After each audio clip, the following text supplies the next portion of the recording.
ओम शांति। 4 मार्च 2025 का मुरली विश्लेषण और सेल्फ चेकिंग का एक आत्म परिवर्तन यात्रा। कल्प वृक्ष की इस महान यात्रा में हम आत्माएं अलग अलग अवस्थाओं से गुजरती हैं।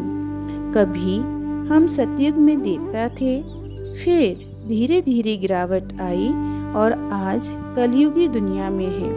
परंतु परमपिता परमात्मा यानी शिव बाबा हमें पुनः ब्राह्मण बनाकर देवताओं की ओर ले जाने आए हैं। ये मुरली हमें याद दिलाती है कि हम रिफ्यूज यानी कचरे में नहीं पड़े रहें, बल्कि गुलगुल यानी फूल बने। अब प्रश्न उठता है कि हम स्वयं को कैसे जांचें, कैसे जानें कि हमारी आत्मा सही मार्ग पर है या नहीं। मुरली का गहन विश्लेषण एक आत्मसंवाद के रूप में। नंबर 1, मैं कौन हूँ यानी आत्म परिचय की जांच। क्या मैं स्वयं को शरीर से अलग एक उज्जवल शक्तिशाली आत्मा महसूस करता हूँ? क्या मेरी दृष्टि आत्म अभिमानी बनी हुई है या फिर से देह अभिमान हावी हो जाता है? जब कोई परिस्थिति आती है तो मैं एक उज्जवल आत्मा की तरह प्रतिक्रिया देता हूँ या एक साधारण मनुष्य की तरह? यदि मैं वास्तव में ब्राह्मण आत्मा हूँ तो मेरा स्वभाव भी दिव्य और शांतिमय होना चाहिए। नंबर 2, मुझे कहाँ जाना है? लक्ष्य की स्पष्टता। क्या मेरा अंतिम लक्ष्य सतयुगी देवता बनना है या मैं आज भी माया के मोह में फंसा हूँ? क्या मैं रोज इस लक्ष्य को ध्यान में रखकर कर्म करता हूँ? क्या मेरा छोटे छोटे संकल्प भी इस लक्ष्य की ओर बढ़ रहे हैं? अगर जहाज को किनारे पहुँचना है तो दिशा स्पष्ट होनी चाहिए। क्या मैं सही दिशा में बढ़ रही हूँ?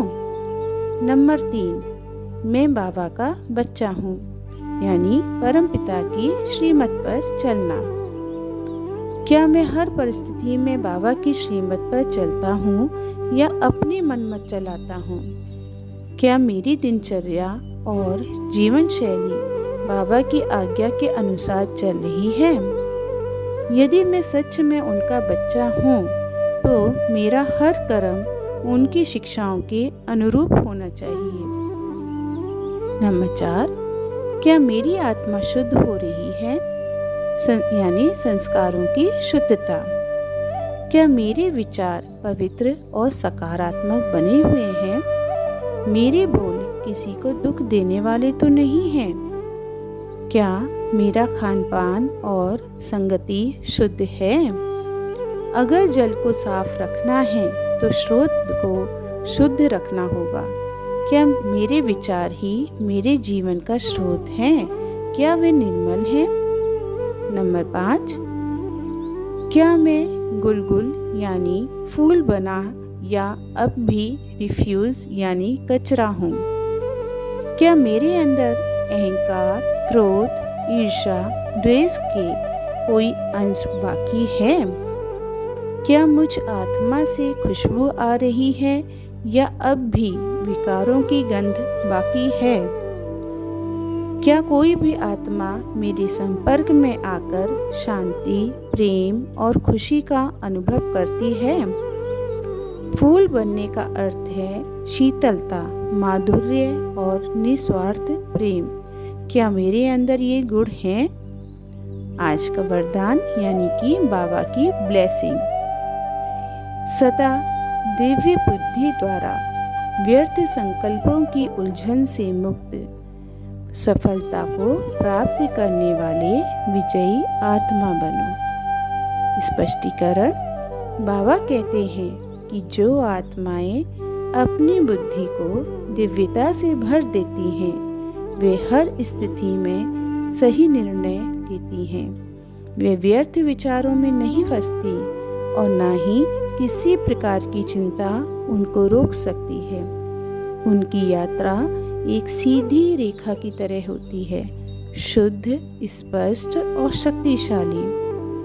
क्या मैं अपनी बुद्धि को इस दिव्यता से भर रहा हूँ? क्या मैं अपने संकल्पों को व्यर्थ की उलझनों से मुक्त कर रहा हूँ? सेल्फ चेकिंग, अपनी आत्मा का दर्पण।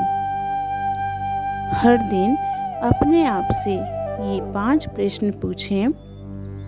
क्या मैंने आज कोई ऐसा कर्म किया जिससे बाबा मुझ पर गर्व करें? क्या मैंने अपनी कमजोरियों को पहचानकर उन्हें बदलने की चेष्टा की? क्या मेरा दिन भर का संकल्प और व्यवहार दैवीय था?